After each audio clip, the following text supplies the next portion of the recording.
We're learning the Suda Rashash, Rabbi Shalom Sharabi, based on the writings of the Arizal. This is theurgy, Kavvanot, where we make unifications above in the higher worlds and draw Shefa energy and goodness down to this world through our mystical meditations, are called Kavvanot.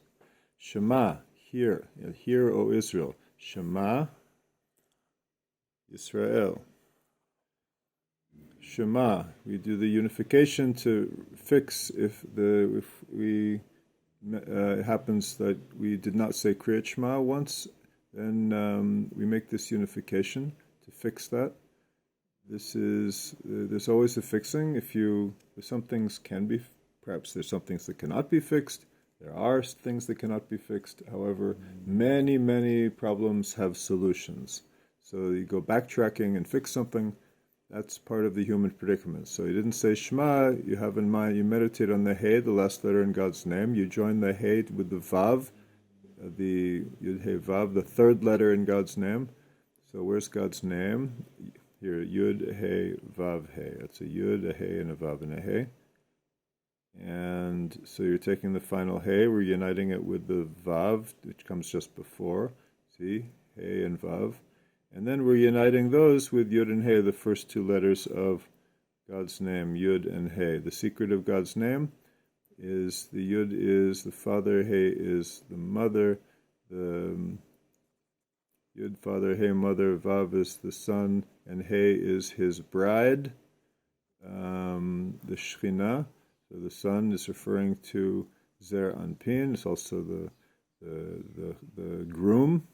So the father and mother give birth to a son and a daughter, and there's no incest in the higher worlds.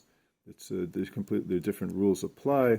So sometimes we call them the son and the daughter. Sometimes we call them the man and the woman, bride and groom, and so forth. So again, the Yuchud, if you miss Kriyat Shema, the He, you meditate on the last He in God's name, which is the Shechina, the He. And then you unite it together with the Vav in God's name, which is Zer Anpin, the small face, which is a word name for the man in the upper worlds. So the He is the Shechina, the bride in the upper worlds, unites with the Vav, which is the man in the groom in the upper worlds, the man. And then we unite those with the father and the mother, the Yud and the He. So this is all Gematria Aleph Lamed. We add all these letters up. Normally God's name equals 26, 10, 5, 6, and 5 are the gematria of the letters in God's name. But here, we add all these up. We have an extra letter here, so it's not 26. We have an extra 5, which adds up to 31. So, and that at 31, Aleph and Lamed, Aleph is 1, Lamed is 30. 31 is God's name El, the power, the manifestation of God's power through the name El. What's the manifestation of Yud He Vav He? That's God's absolute transcendence and infinity. Haya Hoveh V'yeh. The word Haya is was in Hebrew. You have He Yud He. Hoveh is He Vav He, means being. Hoveh is the verb to be, and it's actually a noun. Hoveh, present. It means present. He Vav He means present or now, like present as in talking about the present moment. And then Yud He, Yiyeh, if you take Yud He and Yud He, that's how we spell the word will be. So was, is, and will be. But we take the same 4 letters and we divide them into He, the Shechina uniting with Zer Anpin, her groom. And then they unite together with the Yud and the He, the father and the mother. That's Gematria El, which with the letters El, Aleph Lamed, is 31. It's also Yud, Aleph Yud is also 31. Yud is 10, and Aleph is 1. So this is 31. That's from the name Sag. So what's the name Sag? We have Av, Sag, Ma, and Ban. So what we have to. This is a very basic concept. In here. This is Ab, Sagma, and Ban. This is Shem Ab. So we have God's name, Yud, He, Vav, He, right? Yud, He, Vav, He. But the Yud here is spelled out Yud, Vav, Dalet, and the He is spelled out He, Yud. Vav is Vav, Yud, Vav, and the final He is He, Yud.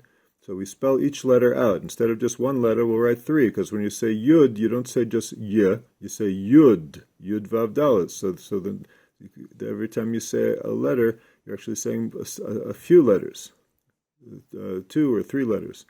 So either 2 or 3. So depending on whether you have the vowel. So anyhow, yud vav dalet is yud. Hey yud is hey. Hey is one letter, but hey, we say hey, we don't say ha, we say hey. That a at the end is like a yud. But you could do it in different ways. So here's God's yud ke vav ke can spells out with 10 letters. When these letters add up, yud vav dalet is 20, hey and yud is 15, vav yud vav is 22, and hey and yud is 15. So we add all these up, we get 72. 72 is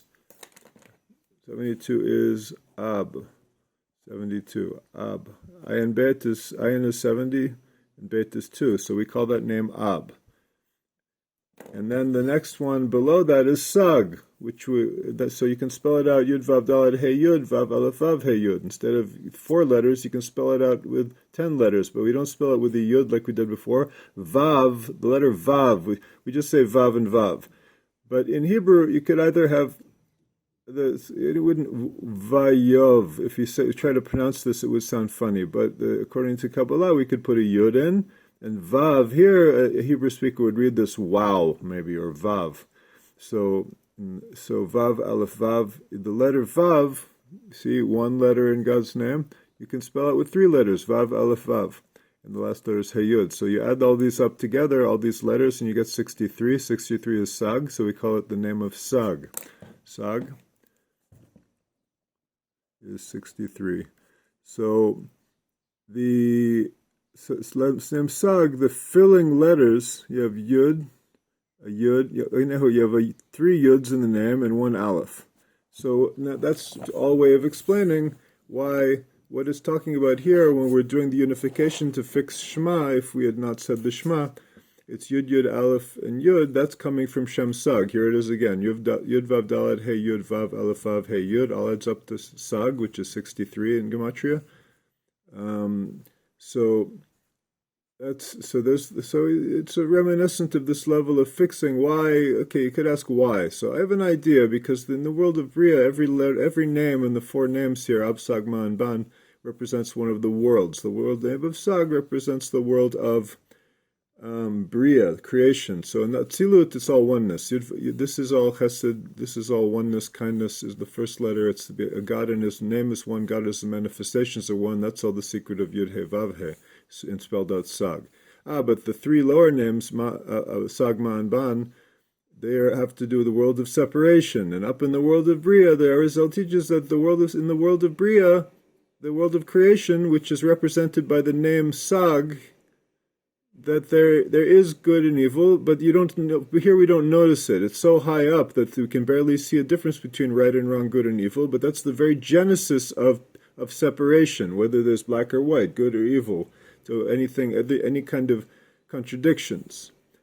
So say that for fixing the Shema, we have to go up to a very high level into the world of Bria to fix something that's been separated. So that's Shema is a complete unification. So we have to go to the source of any kind of separation of God's absolute unification, which is in the worlds of separation that would go up to the world of Bria. Anybody with basic knowledge in Kabbalah will know what I'm talking about.